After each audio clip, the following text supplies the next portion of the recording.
Hola, Dios te bendiga. Bienvenidos a mi canal Conectados con Cristo. Bueno, pues vamos a continuar con nuestra serie del Catecismo de Heidelberg y hoy nos toca ver la pregunta número 2.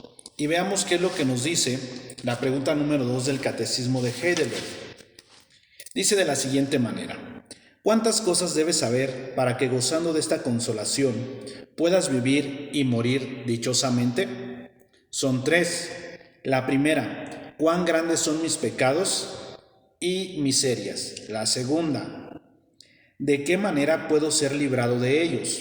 La tercera: la gratitud que debo a Dios por su redención. Ahora vamos a decir la respuesta con sus citas bíblicas y la primera parte de la respuesta es la letra 3 y vemos Mateo 11, 28 al 30. Mateo capítulo 28, versículo 11, Mateo capítulo 11, versículo 28 al 30. Mateo capítulo 11, versículo 28 al 30.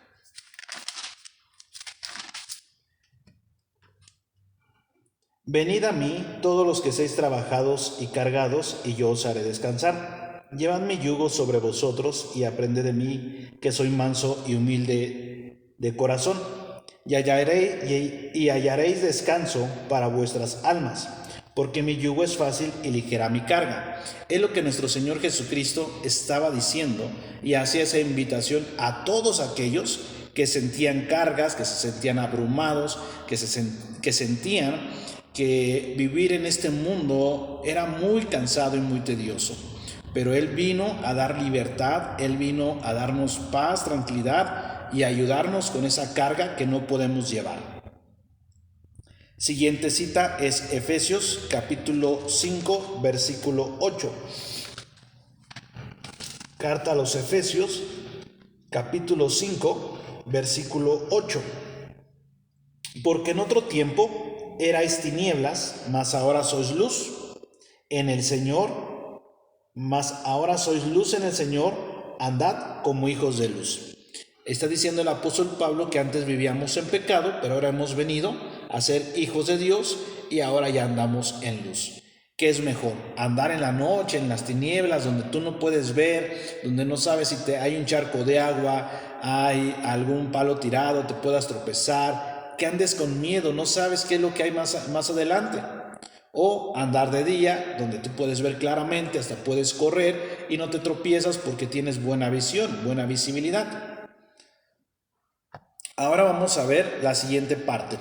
La primera: ¿cuán grandes son mis pecados y miserias?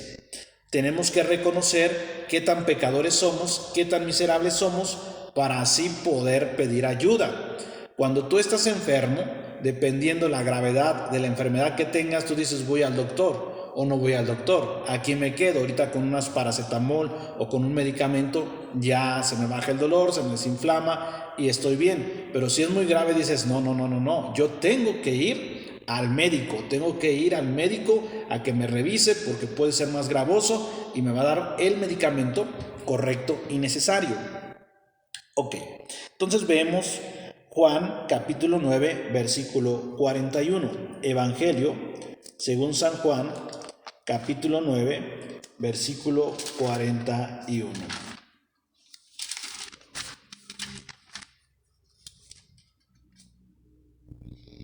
Jesús les dijo: si fuerais ciegos, no tendríais pecado. Mas ahora, porque decís vemos, vuestro pecado permanece. Dios, el Señor, aquí les está hablando a un grupo de personas que ellos se consideraban personas que no tenían pecados, que no tenían necesidad de que alguien les ayudara. Sin embargo, estas personas decían que ellos no eran ciegos, que ellos no tenían necesidad. Sin embargo, ese es el mayor pecado: reconocernos que no somos pecadores, reconocer que somos tan buenas gentes que no necesitamos consejo de nadie, que al contrario podemos ayudar a la gente y que no nos metemos con nadie.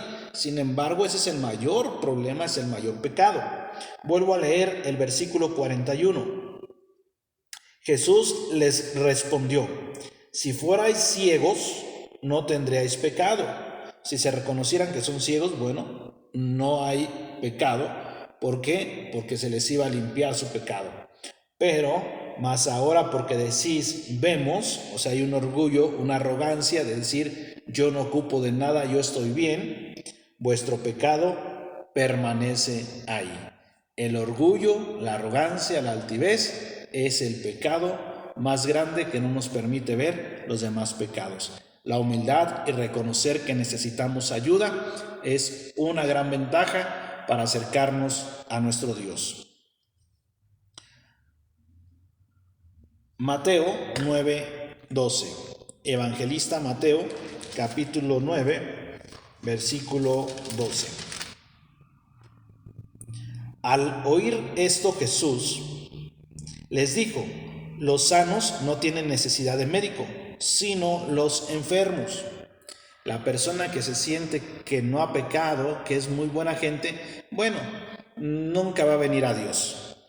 Hay gente que dice yo me porto bien, yo no le hago mal a nadie, yo vivo bien con todos, me gusta ayudar, a todos les ayudo, con nadie peleo. Esa gente no va a venir a la iglesia, a ninguna iglesia, no se va a acercar a ningún Dios, porque se siente que está sana. Sin embargo está enferma, hay pecado. Pero hay gente que dice yo soy un borracho, yo soy un ladrón, yo soy un asesino, me gusta estar peleando a cada rato, soy bien mentiroso. Entonces esta persona, cuando se le habla de los 10 mandamientos, dice wow, yo necesito la ayuda para dejar de ser esa mala persona. Y esa persona viene a Dios. Romanos 3:10.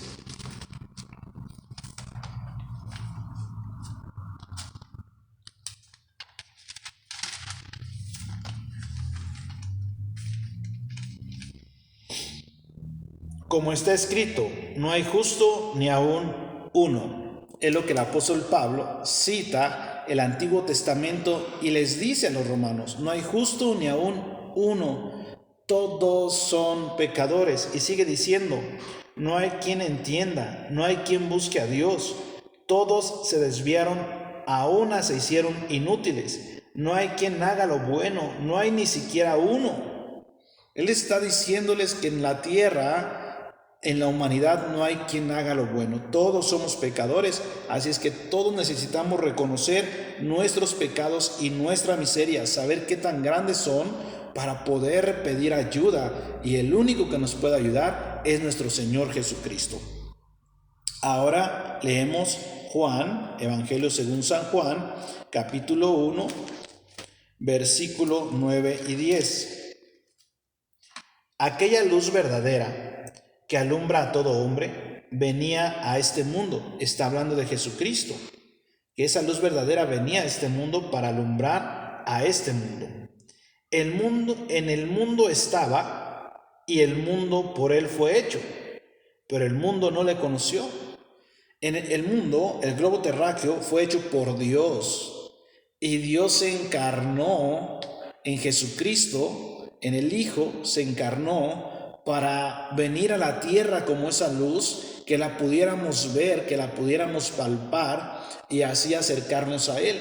Pero ¿qué pasó en ese tiempo cuando Él vino? Fue rechazado totalmente. Solamente 120 personas esperaron su promesa en el aposento alto. De ahí en fuera toda la humanidad le rechazó. Hasta la fecha, cuando uno predica el Evangelio, cuando uno habla de Cristo, de la salvación, la gente dice ya luego, ya después, yo soy buena gente, yo no lo necesito.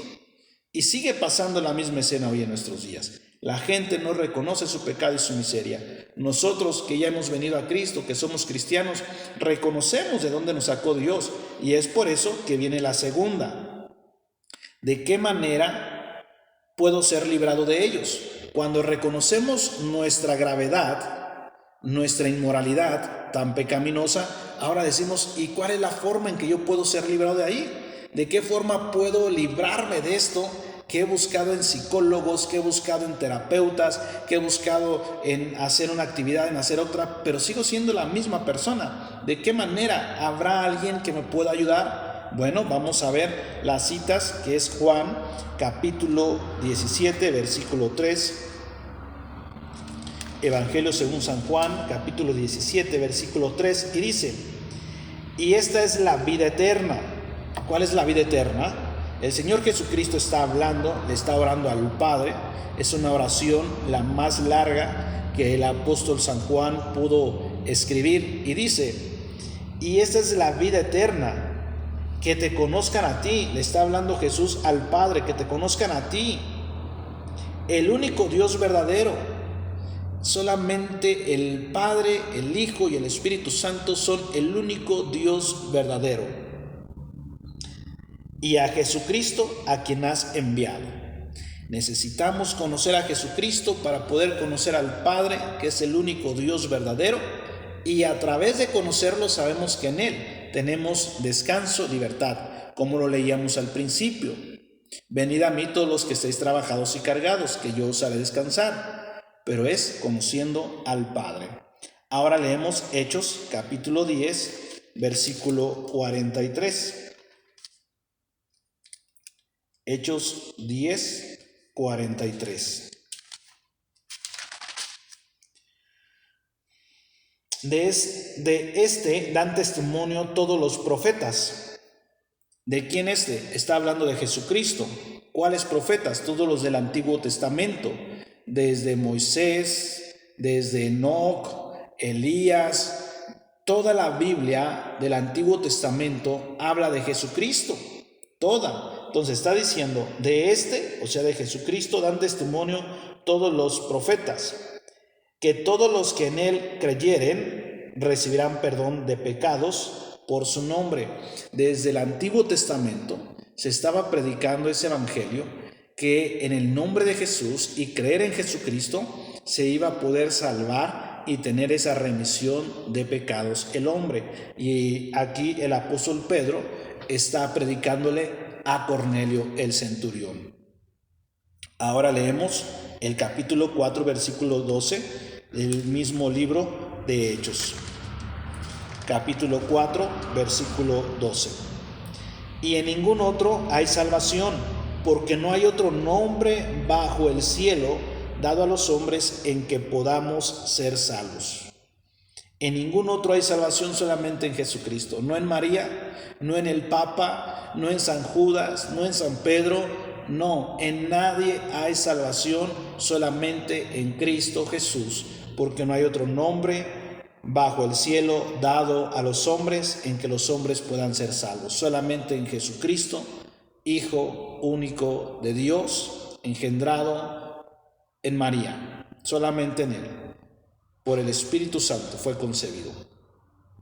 Lucas fue el escritor del libro de los Hechos. El médico Lucas escribe todo el libro de los Hechos, lo narra todo, y él es el escritor de este libro.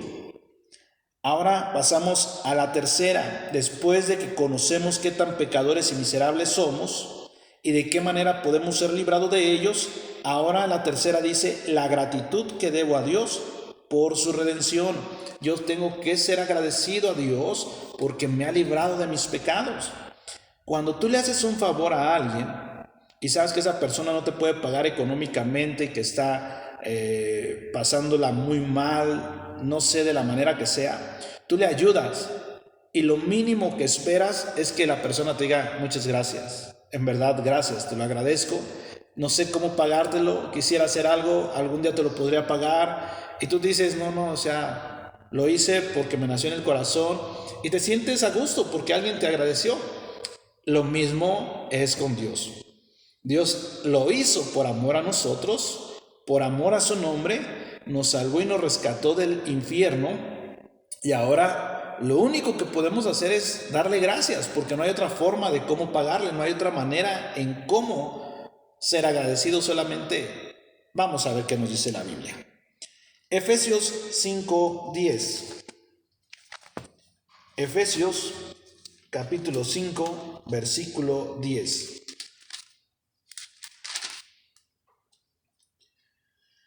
Comprobando lo que es agradable al Señor. Comprobando. tenemos que verificar, tenemos que ver, tenemos que saber qué es lo que es agradable para el Señor. Y a partir de que entendamos qué es lo que a Dios le agrada, qué es lo que a Dios le gusta, qué es en lo que Dios se satisface, entonces haciendo eso mostramos nuestra gratitud a Dios. Ahora, Salmo 50, versículo 14. Salmo 50, versículo 14. Sacrifica a Dios alabanza y paga tus votos al Altísimo. Sacrificar es hacer algo, hacer un esfuerzo más de lo normal. Eso es sacrificar, hacer un esfuerzo más de lo normal, de lo que tú puedes hacer. Y la alabanza en ese tiempo era postrarte delante de esa divinidad con rostro a tierra y estar ahí invocando su nombre, cantando sus maravillas, proclamando sus maravillas, su majestad, todo lo que es Él. Entonces, cuando dice sacrifica a Dios alabanza, es que nos esforcemos más para ser agradecidos con Él y poder pronunciar las maravillas que Él ha hecho. ¿Y cuál es la maravilla más grande que Él ha hecho en la tierra? No fue abrir el mar rojo, no fue que el sol se parara y la luna también cuando Josué oró. No fue esa, tampoco fue que el sol retrocediera ciertos grados hacia atrás. La maravilla más grande del mundo que debemos de proclamar y que debemos de siempre anunciar es la muerte de Cristo en la cruz del Calvario. Esa es la maravilla más grande que se pudo haber hecho. ¿Por qué? Porque esa maravilla, esa obra en la cruz, es la que nos salvó del infierno. No solamente de morir atropellados, ahogados, no, del infierno. Es de lo que nos salvó y que ahora le pertenecemos a Dios. Es la maravilla más grande y de esa alabanza tenemos que hablar, tenemos que alabarle. Y después dice, y paga tus votos al Altísimo, paga tus promesas que hiciste.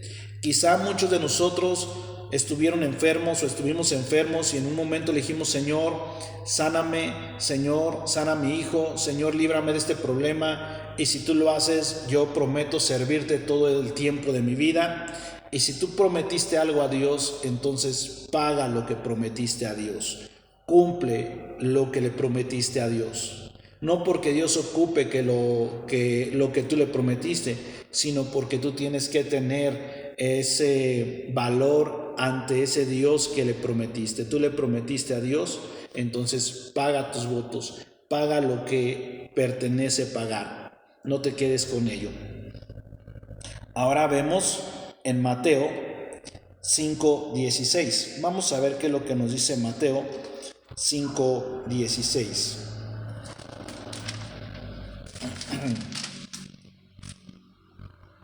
Así alumbre vuestra luz delante de los hombres, para que vean vuestras buenas obras y glorifiquen a vuestro Padre que está en los cielos.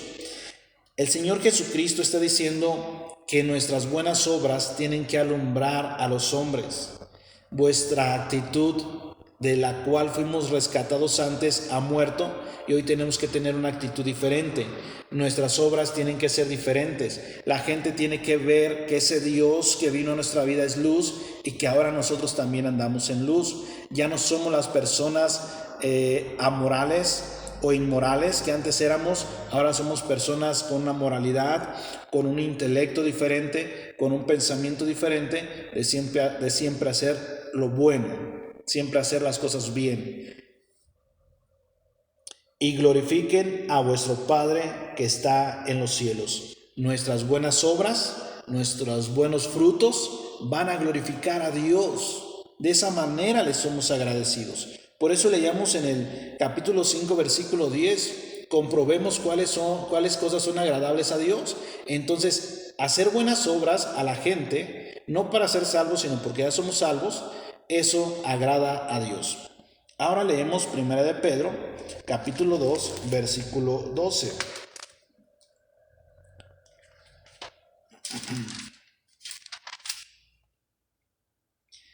manteniendo buena vuestra manera de vivir entre los gentiles. Le está hablando Pedro a los judíos. Para que en lo que murmuran de vosotros como malhechores, glorifiquen a Dios en el día de la visitación, al considerar vuestras buenas obras. Que todas las críticas que hagan sobre nosotros la gente del mundo, porque no nos involucramos a sus festividades paganas, porque no nos involucramos a sus tradiciones paganas, porque marcamos una distancia entre el paganismo y el cristianismo, la gente habla mal de nosotros. Pero estas murmuraciones que ellos hablan, cuando Cristo venga por su iglesia, estas murmuraciones glorificarán al Padre por nosotros habernos mantenido en las buenas obras que le agradaban al Padre. Romanos 6:13.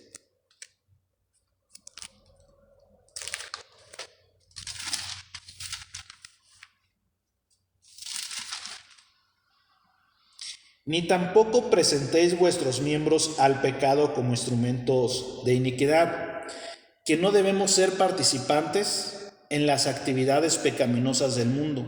No debemos de dejarnos llevar por nuestras pasiones humanas con nuestro cuerpo, que sirvan al pecado, a Satanás, a nuestras concupiscencias. Sino debemos presentarnos nosotros mismos a Dios como vivos entre los muertos, ya no como personas pecadoras, sino como personas santas, como instrumentos de justicia, como personas o instrumentos que ahora predican el Evangelio, que ahora hablan del Evangelio, que ahora hacen buenas obras y buenas caridades hacia la gente que necesita esa buena obra y esa buena caridad, que ahora evangelizamos, que es lo principal y el mandamiento que se nos dio antes de que nuestro Señor Jesucristo ascendiera a los cielos. Ahora leemos 2 Timoteo 2:15.